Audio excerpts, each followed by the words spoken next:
Hello दोस्तों, आज है 15 जून और 15 जून के करंट अफेयर के जो भी इम्पोर्टेंट क्वेश्चन बनते हैं आज हम उनके बारे में डिस्कस करने वाले हैं।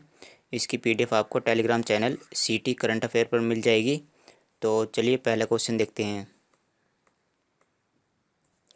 विश्व रक्तदाता दिवस कब मनाया जाता है? तो वर्ल्ड डोनर डे हर साल 14 जून को मनाया जाता है। चलिए इसके बारे में जान लेते हैं कि इस साल का विषय क्या है। इस साल का विषय है खून दो और दुनिया को धड़कते रहो। खून दो और दुनिया को धड़कते रहो। तो ये इस साल का विषय है। और ये जो दिवस है क्यों मनाया जाता है? इस दिवस का मुख्य उद्देश्य होता है कि जो रक्तदान है उस पर लोग जागरूक हो, यानी जो लोग हैं वो रक्तदान करें। और यह दिवस क्यों मनाया जाता है? इस दिन कार्ल लैंड स्टीनर का जन्म हुआ था। तो इन्हीं के जन्मदिन के अवसर पर ही विश्व रक्तदान दिवस मनाया जाता है। और ये जो कार्ल लैंड स्टीनर है, इन्होंने क्या किया था? इन्होंने रक्त समूह की खोज की थी। यानी जो मनुष्य में 4 प्रकार के रक्त समूह होते हैं उसकी खोज किसने की थी? उसकी खोज कार्ल लैंड स्टीनर ने की थी। अगर हम रक्त समूह की बात करें तो जैसे 4 होते हैं, जैसे ए, उसके बाद बी और ए बी और ओ। तो इस तरह से ये 4 रक्त समूह होते हैं, जिसमें से ओ जो होता है वो सर्वदाता समूह होता है और ए बी क्या है? सर्वाग्राही। यानी जिन व्यक्तियों में ए बी रक्त समूह है वह किसी से भी रक्त ले सकता है, और जिन व्यक्तियों में ओ रक्त समूह है वो किसी को भी रक्त प्रदान कर सकता है। इस साल जो विश्व रक्तदान दिवस है इसकी मेज़बानी किसने की है? इसकी मेज़बानी इटली ने की है। तो यहाँ पर देखिए ये क्या लिखा हुआ है, माई लैब डिस्कवरी सॉल्यूशंस। माई लैब डिस्कवरी सॉल्यूशंस। तो ये एक मेडिकल कंपनी है और इसके ब्रांड एम्बेसडर कौन बने हैं? तो इसके ब्रांड एम्बेसडर बने हैं अक्षय कुमार। तो ये जो माई लैब डिस्कवरी सॉल्यूशंस, ये जो मेडिकल कंपनी है, इसने हाल ही में एक किट बनाई थी और किट का नाम क्या है? कोविसेल्फ। तो ये जो किट का नाम है कोविसेल्फ, इसका यूज किस लिए किया जाता है? इसका यूज कोविड-19 की टेस्टिंग के लिए किया जाता है। और इससे जो टेस्टिंग है वह घर पर ही की जा सकती है और मात्र 15 मिनट में इसका रिजल्ट भी मिल जाता है।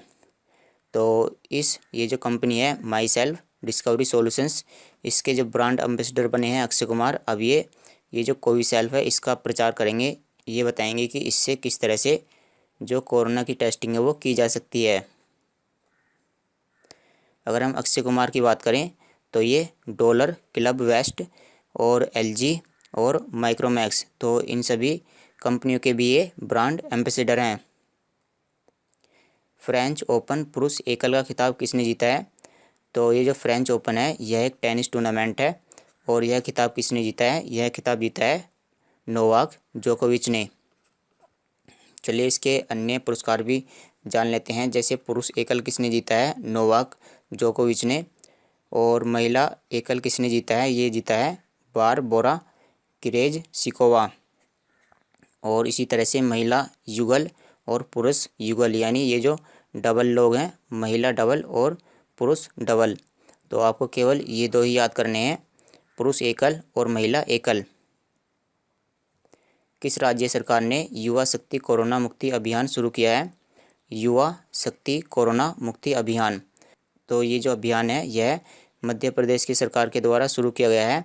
और इसका मुख्य उद्देश्य क्या है? इसका मुख्य उद्देश्य है कि जो लोग हैं उनको कोरोना के प्रति जागरूक किया जाए, जो टीकाकरण है उसके प्रति लोग जागरूक हों। तो मध्य प्रदेश के बारे में अगर बात करें तो मध्य प्रदेश की स्थिति यहाँ पर भारत के बिल्कुल बीचों बीच है और इसकी राजधानी है भोपाल। और इसके यहाँ के मुख्यमंत्री कौन है? शिवराज सिंह चौहान। यहाँ की राज्यपाल हैं आनंदीबेन पटेल। ये जो आनंदीबेन पटेल हैं ये उत्तर प्रदेश की भी राज्यपाल हैं। अगर हम मध्य प्रदेश की हाल ही की योजनाओं की बात करें तो मध्य प्रदेश में हाल ही में मिशन ग्रामोदय अंकुर, तो ये योजनाएं शुरू की गई थी। और ये जो मिशन ग्रामोदय है इसका उद्देश्य क्या है? इसका उद्देश्य गाँवों का विकास करना है। और अंकुर योजना के तहत मानसून जब आएगा तो उस दौरान पेड़ लगाए जाएंगे और जो व्यक्ति इसमें अच्छा कार्य करेंगे तो उनको एक प्राणवायु पुरस्कार भी प्रदान किया जाएगा। तो ये मध्य प्रदेश की कुछ योजनाएं हैं जो आपको याद होनी ही चाहिए। कौन सा देश दुनिया का पहला मांस मुक्त देश बन गया है? तो ये इजराइल बन गया है दुनिया का पहला मांस मुक्त देश। इसने कहा है कि जो इसके लोग हैं उनको अब मास्क लगाने की ज़रूरत नहीं है। तो अगर हम इजराइल की बात करें तो यहाँ की राजधानी है यरूशलेम, यहाँ की मुद्रा है इजरायली शेकेल, यहाँ के प्रधानमंत्री हाल ही में बने हैं नाफ्ताली बेनेट, और यहाँ के राष्ट्रपति कौन है, इसहाक हर्जोग। तो इनकी भी नियुक्ति हाल ही में की गई है। और यहाँ की जो संसद है उसको हम बोलते हैं Knesset. Home in the world पुस्तक के लेखक कौन है, होम इन द वर्ल्ड, तो इस पुस्तक के लेखक हैं अमर्त्य सेन। तो ये जो अमर्त्य सेन है ये काफ़ी प्रसिद्ध व्यक्ति हैं, क्योंकि इनको 1998 में नोबेल पुरस्कार दिया जा चुका है। इनको नोबेल पुरस्कार किस श्रेणी में मिला था, इनको नोबेल पुरस्कार अर्थशास्त्र की श्रेणी में मिला था, यानी इकोनॉमी के लिए दिया गया था। और अगर हम बात करें कि इनको 1999 में इनको भारत रत्न भी दिया जा चुका है। तो ये काफ़ी प्रसिद्ध व्यक्ति हैं। 1998 में नोबेल पुरस्कार और 1999 में भारत रत्न। किस मंत्रालय ने नमस्ते योग ऐप लॉन्च किया है, नमस्ते योग ऐप, तो यह ऐप आयुष मंत्रालय के द्वारा लॉन्च किया गया है। और इस ऐप का उद्देश्य क्या है, इस ऐप का उद्देश्य है कि ये योगा को प्रमोट करेंगे, क्योंकि अब ये जून चल रहा है तो 21 जून को विश्व योगा दिवस आने वाला है। 21 जून को क्या होगा, विश्व योगा दिवस। तो उससे पहले ही इन्होंने एक ऐप लॉन्च कर दिया है नमस्ते योग, और इसकी सहायता से ये क्या करेंगे कि लोगों को योगा करने के लिए प्रमोट करेंगे। कौन सी अंतरिक्ष एजेंसी 2030 में शुक्र के लिए एनविजन मिशन लॉन्च करेगी, तो शुक्र ग्रह के लिए एक मिशन लॉन्च किया गया है और उसका नाम क्या है, एनविजन। तो इसके लिए जो एक सैटेलाइट है वो शुक्र ग्रह पर भेजी जाएगी, और ये जो सैटेलाइट है उसका नाम भी क्या रखा जाएगा, एनविजन सैटेलाइट। तो ये जो एनविजन मिशन है यह किस अंतरिक्ष एजेंसी का मिशन है, तो यह ईसा का मिशन है। यह किसका मिशन है, ईसा ESA यानी यूरोपियन स्पेस एजेंसी। ये जो यूरोपियन स्पेस एजेंसी है यह किस देश की है, जैसे अगर हम बात करें इसरो तो इंडिया की है, नासा अमेरिका की है, और चाइना नेशनल स्पेस एडमिनिस्ट्रेशन यह है चाइना की है। और अगर हम जापान की बात करें तो जापान की है जाक्सा।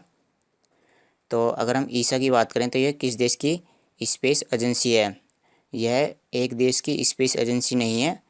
यह जैसे अगर हम यूरोप की बात करें, यूरोप महाद्वीप में बहुत सारे देश हैं, तो यह बहुत सारे देशों की अंतरिक्ष एजेंसी है। अगर हम इसमें बात करें लगभग 22 देश इसमें शामिल हैं। तो अगर हम शुक्र ग्रह की बात करें तो शुक्र ग्रह सूर्य से दूसरे स्थान पर है। पहले स्थान पर कौन है, मरकरी यानी बुध, दूसरे स्थान पर है शुक्र, और तीसरे स्थान पर आती है अपनी पृथ्वी। तो अगर हम शुक्र की बात करें तो इसको हम कई उपनामों से जानते हैं, जैसे इसको भोर का तारा और सांझ का तारा कहते हैं। इसको क्या कहते हैं, भोर का तारा और सांझ का तारा।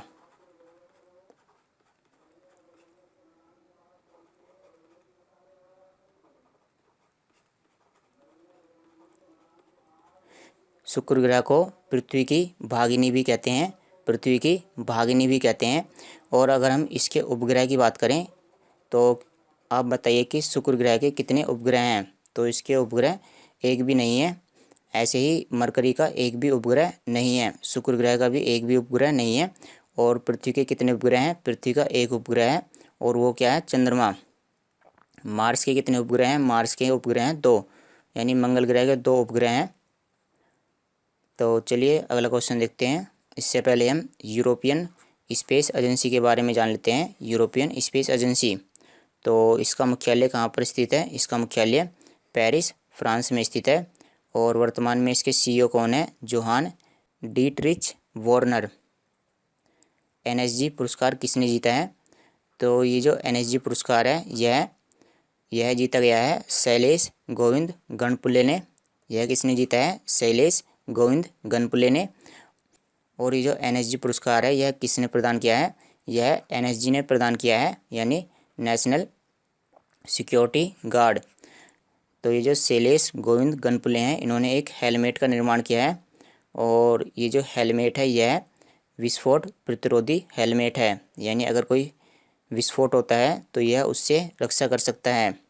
और ये जो पुरस्कार है इसका पूरा नाम क्या है, जैसे इसको शॉर्ट में हम क्या बोलेंगे, NSG पुरस्कार, लेकिन इसका पूरा नाम क्या है, इसका पूरा नाम है NSG counter IED and counter terrorism innovators award 2021।